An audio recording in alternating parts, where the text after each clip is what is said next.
എന്ത് കഴിച്ചിട്ടും വയറ് വീർത്ത് വരുന്നുണ്ടോ? ഗ്യാസ് ആണെന്ന് കരുതി മരുന്ന് കഴിച്ചിട്ടും മാറുന്നില്ല എങ്കിൽ പ്രശ്നം നിങ്ങളുടെ വയറ്റിൽ മാത്രമായിരിക്കില്ല, ഒരു പക്ഷേ നിങ്ങളുടെ തലച്ചോറുമായി ബന്ധപ്പെട്ടായിരിക്കാം.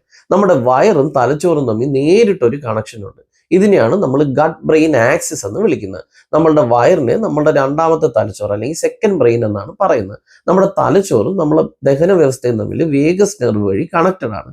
നമ്മൾ സ്ട്രെസ്സിലോ അല്ലെങ്കിൽ ടെൻഷനിലോ ഒക്കെ ഇരിക്കുമ്പോൾ നമ്മുടെ തലച്ചോറ് നമ്മുടെ ദഹനത്തെ പോസ് ചെയ്യുന്നു. അമിതമായ സ്ട്രെസ് അനുഭവിക്കുമ്പോൾ തലച്ചോറിൽ നിന്നുള്ള സിഗ്നലുകൾ ദഹനത്തെ മന്ദഗതിയിലാക്കുന്നു. ഇത് ദഹനക്കേടും നമ്മളെ വയർ വീർപ്പ് അല്ലെങ്കിൽ ബ്ലോട്ടിങ്ങിനൊക്കെ കാരണമാകുന്നുണ്ട്. ഇതിൽ നിന്നും മാറ്റാൻ വേണ്ടി നമുക്ക് ഒരു 3 എളുപ്പ വഴി പറയാം.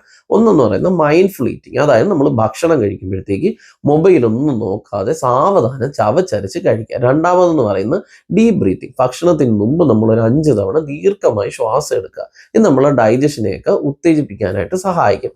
മൂന്നാമത് പ്രോബയോട്ടിക്സ്. തൈര് പോലുള്ള പ്രോബയോട്ടിക്സ് ഒക്കെ നമ്മുടെ ഭക്ഷണത്തിൽ ഉൾപ്പെടുത്താനായിട്ട് ശ്രമിക്കുക.